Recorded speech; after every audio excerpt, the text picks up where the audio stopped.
Hi guys! Welcome to my vlog. So for today's video guys, ay share ko sa inyo yung aking journey dito sa Dubai. So isa din po akong OFW na nagbabakasakali dito ngayon sa Dubai. Sabi nila ang ganda daw ng Dubai. Pero bago ko ikwento sa inyo lahat ng ito, gusto ko muna i-share yung buhay ko ng konti. So, graduate pala ako ng hotel restaurant services. Nagtrabaho ako ng almost 8 years sa Pilipinas. So, syempre, kailangan sa Pilipinas, pairalin muna natin yung degree. Kasi sayang. At saka, doon sa atin, makapagtrabaho ka lang pag meron kang degree. So, sinulit ko na. Pero sa sobrang mahal na ng bilihin, kaya napag-decide ko na rin na magkipagsapalaran. Gusto ko rin gamitin yung sinasabing diskarte. Kaya napadpad ako dito ngayon sa Dubai. Sobrang init dito. Times 3 pa ata sa init ng Pilipinas. Imbes na mamumuti ka, 5 minutes lang, maitim ka na. Yun yung feeling na naubos na yung lotion mo kakalagay araw-araw. Dati yung lotion ko umaabot ng 1 buwan.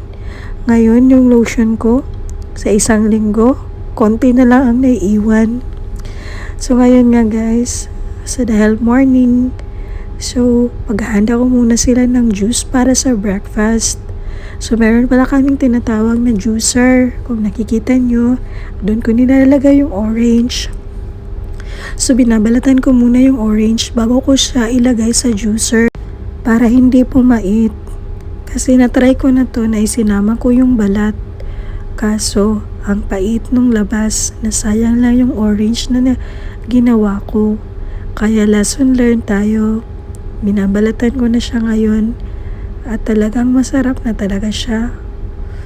So yun, so normally mga 8 na piraso yung ginagawa ko. Isang picture na yan siya. So ngayon nga dito guys, kahit may degree ka pa, pag nasa abroad ka, wala yan sa kanila. Dito kailangan mong pairalin yung diskarte. Kasi hindi ka basta-basta mabubuhay lang dito. Dito wala nang hiya-hiya. Dati sa Pilipinas, nahiya ka pang lumabas kasi baka kung anong sabihin ni ganito, ganyan. Pero pagdating mo dito sa ibang bansa, walang pakialamanan. Yung mga tao dito walang pakialam.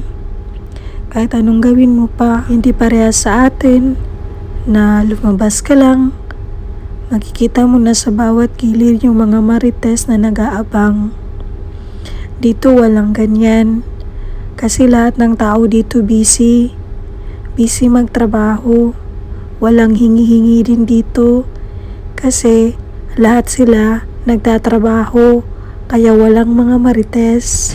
At yung kagandahan pa dito guys, kasi kahit anong trabaho mo, nire-respeto ka dito. Hindi ka tulad sa atin na professionals lang yung mostly na nire-respect. At dito, na-appreciate din nila yung pagiging hardworking natin. Kasi isipin mo, mga Pinay tayo, pero nakaya nating mag-abroad. Kasi, kailangan. Kaya pag mag-abroad ka, dapat matatag ka. Matatag yung loob mo. Hindi yung isang iyak lang, isang pagalit lang, uwi ka na. Hindi yan parang kanin na mainit na pwede mo lang iluwa.